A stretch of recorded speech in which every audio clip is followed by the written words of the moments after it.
আপনার কাছে যদি কোনো পিডিএফ ফাইল থাকে এবং সেটিকে ওয়ার্ড ফাইলে কনভার্ট করতে চান তাহলে আজকে ভিডিওটি আপনার জন্য। আজকে আমি দেখাবো কিভাবে মোবাইল দিয়ে মাত্র কয়েক মিনিটে কোনো ঝামেলা ছাড়াই পিডিএফকে ওয়ার্ড ফাইলে কনভার্ট করবেন। তাই ভিডিও শেষ পর্যন্ত দেখুন, কারণ আমি এমন একটি সহজ পদ্ধতি দেখাবো যেটা যে কেউ খুব সহজে ব্যবহার করতে পারবেন। তো চলুন ভিডিওটি শুরু করা যাক। তো আমরা সর্বপ্রথম দিয়ে ক্রমে চলে যাবো, কিন্তু আমরা সার্চ করবো আই লাভ পিডিএফ। এখান থেকে সর্বপ্রথম যে ওয়েবসাইটে চলে আসছে আমরা এটি চলে যাবো। তো এখান থেকে একটু নিচের দিকে চলে আসবো। এখানে দেখতে পাচ্ছেন লেখা রয়েছে পিডিএফ টু ওয়ার্ড। আমরা এটাতে ক্লিক করবো। আমরা এখান থেকে সিলেক্ট পিডিএফ ফাইলে ক্লিক করবো। আমরা এখান থেকে আমাদের সেই পিডিএফ ফাইলটি সিলেক্ট করে দিব। তো আমরা নিচে দেখতে পাচ্ছি লেখা রয়েছে কনভার্ট টু ওয়ার্ড। তো এখানে ক্লিক করবো।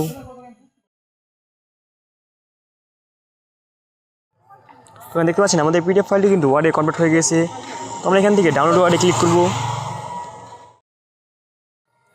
ডাউনলোডে কিনে ক্লিক করবো। তো দেখতে পাচ্ছেন এটা কিন্তু আমাদের ওয়ার্ড ফাইলে কনভার্ট হয়ে গিয়েছে। তো সেইভাবে খুব সহজে আপনার যে কোনো পিডিএফকে আপনার ওয়ার্ড ফাইলে কনভার্ট করতে পারেন। তো সেটা ছিল আজকে ভিডিওটি ভালো